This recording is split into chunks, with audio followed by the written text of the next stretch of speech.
Mes chers amis, recevez mes plus chaleureuses salutations. Avez-vous écouté ceci? Nous sommes réunis ici pour parler du Sahel, du point de retour, du réengagement. Il y a quelque temps, à Munich, en Allemagne, s'est tenue une conférence intitulée « Point de retour au Sahel ». Comme vous venez de l'entendre, cette rencontre a réuni plusieurs personnalités internationales, notamment Julius Maada Bio, président de la Sierra Leone et de la CEDEAO, Sidi Anana, ministre de la Défense de la Mauritanie, Sarah Jacob, membre de la Commission des Affaires étrangères du Congrès américain, João Gomes Cravino, représentant spécial de l'Union européenne pour le Sahel, ainsi que Anna Munganiz, responsable des projets spéciaux de l'Institut d'études de sécurité. La session était modérée par Astrid Irango, directrice exécutive du Centre pour les opérations de paix internationale. Comme vous pouvez le constater, cette conférence portait sur le Sahel. Je suis heureuse d'accueillir le président de la République de Sierra Leone et président depuis l'année dernière de la CEDEAO, M. Bio. Mais sans les principaux concernés autour de la table, notamment les pays de l'AES. Maintenant, ce qui m'incite à faire cette vidéo, c'est ce qui va suivre. Toutes mes excuses, si vous n'appréciez pas la voix générée par intelligence artificielle, il est difficile de faire mieux. Mais j'ai fait l'effort de traduire afin que celles et ceux qui ne comprennent pas l'anglais puissent comprendre. Allons-y. Africa unite. Honneur! Gloire! Dignité!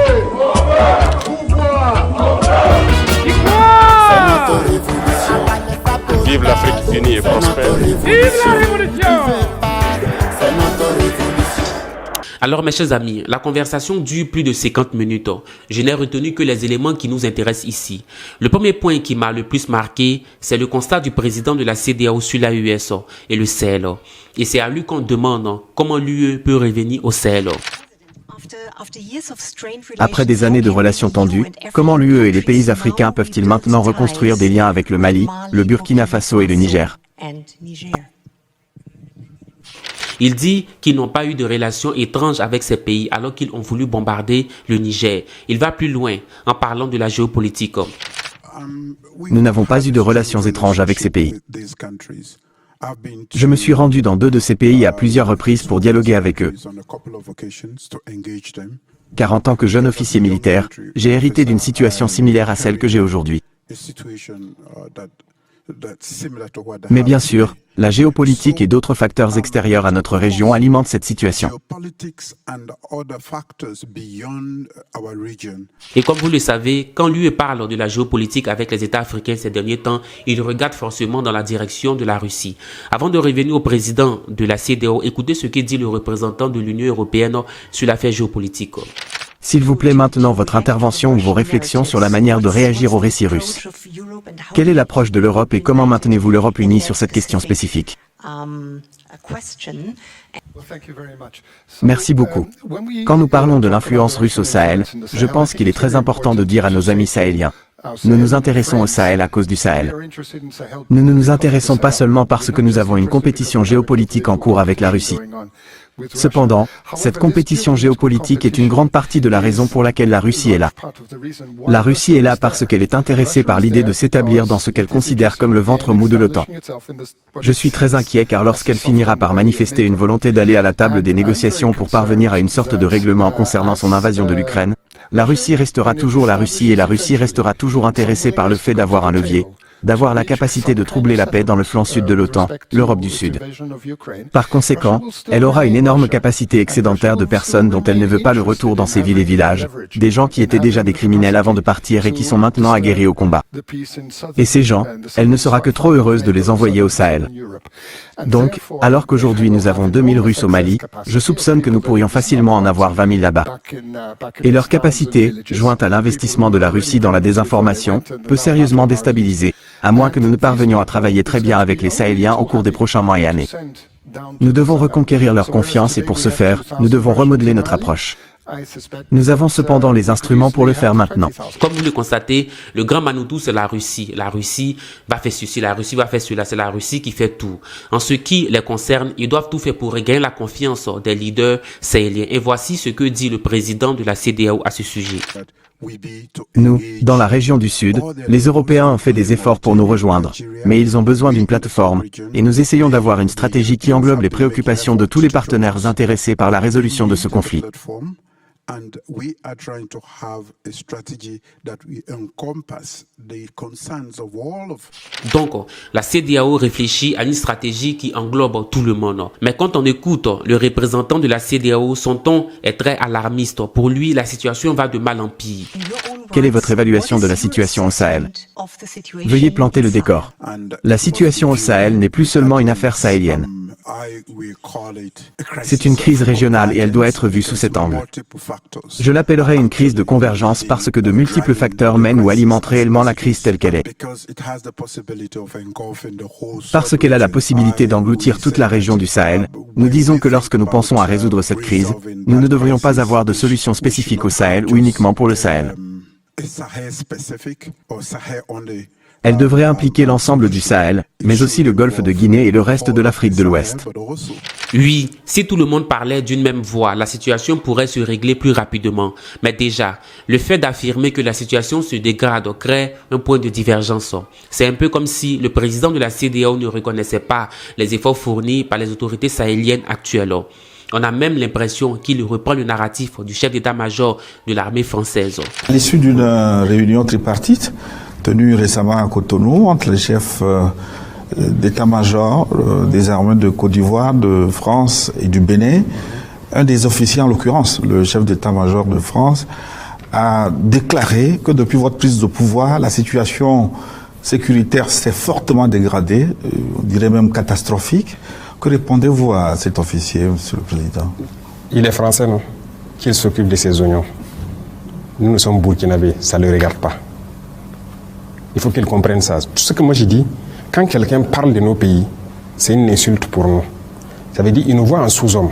En quoi ça le regarde? La situation s'est détériorée, c'est entre nous burkinabés. Ça le regarde? En rien. Qu'il s'occupe de ses oignons. Et il reste chez lui. Il a quoi à mettre sa bouche dans les affaires du Burkina? Ou bien il a la puissance de colonisation toujours. Qu'il le dise haut et fort, que c'est lui le maître colon et que nous sommes des esclaves. Voilà pourquoi il met sa bouche dedans. Sinon, pourquoi il parle du Burkina? En quoi ça le regarde? Ils étaient ici. Moi, je les ai cherchés, ils ont quitté ici en début 2023. Ils étaient là. Quand ils quittaient ici, là, Bobo Ouaga était coupé. On ne pouvait plus s'élever à Ouagadougou, les deux capitales, aller là-bas. Les terroristes étaient là. Koumbia, Korokwa, tout était attaqué. Koudougou, les gens sont rentrés jusqu'à côté de Koudougou, 100 km. Tout était encerclé. La RN16 qui relie des zones de Togo, qui pouvait prendre la route? Mais ils étaient là, non? Avec tous les hélicoptères, les chars et tout ce qu'il faut, la technologie, les drones, les satellites. C'est des incapables alors. Aujourd'hui, nous on circule tranquillement, librement. Et la dernière fois, il y a des ambassadeurs de l'Union européenne et certains pays européens qui ont dit est-ce qu'ils peuvent tourner? J'étais surpris de les voir à la télé. Ils partent un peu partout, ils se baladent dans le pays. Moi, je pars où je veux. Pas par les airs, mais par la route. À travers mon pays.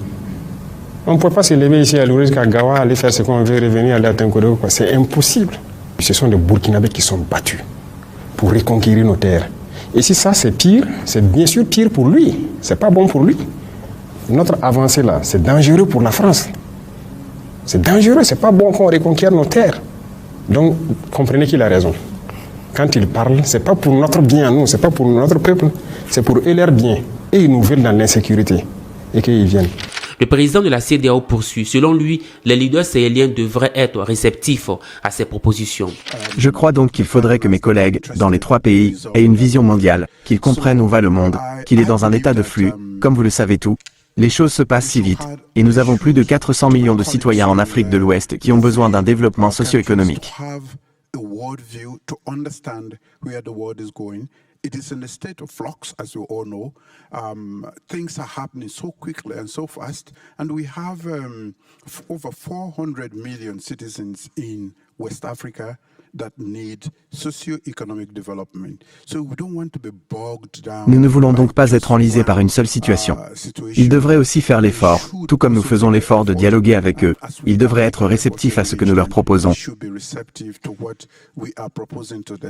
Après ces propos, écoutez maintenant Anna Munganizo. Sa réponse au président de la CEDEAO est claire. Avant de juger, il faut inclure. Merci beaucoup. Permettez-moi peut-être de commencer par reconnaître que je ne suis pas du Sahel. Je ne suis certainement pas des 3 États centraux du Sahel sur lesquels nous concentrons notre discussion. Le Mali, le Burkina et le Niger. Ma réponse tient compte de cela, mais si je peux faire le lien avec ce que son Excellence le Président vient d'évoquer, à savoir que vous pouvez décider qu'une situation est si éloignée de vous que vous ne vous y investissez pas, ou vous pouvez, comme c'est notre cas, réfléchir aux moyens d'aider. Mais je dois souligner que cette conversation, au-delà d'aujourd'hui, doit inclure les populations de ces 3 pays.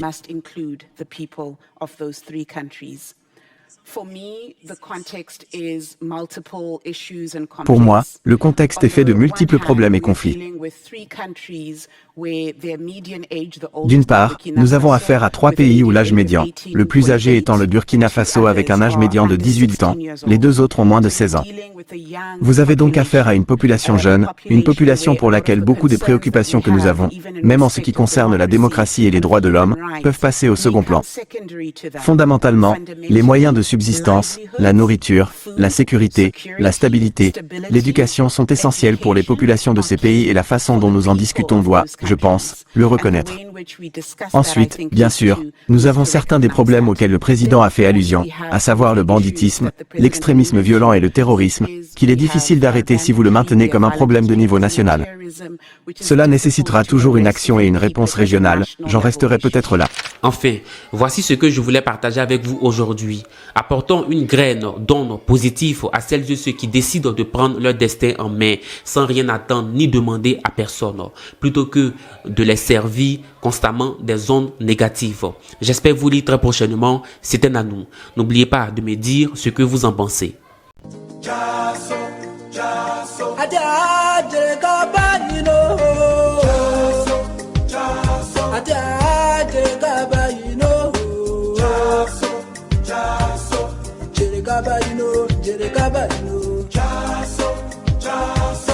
Jereka Baino,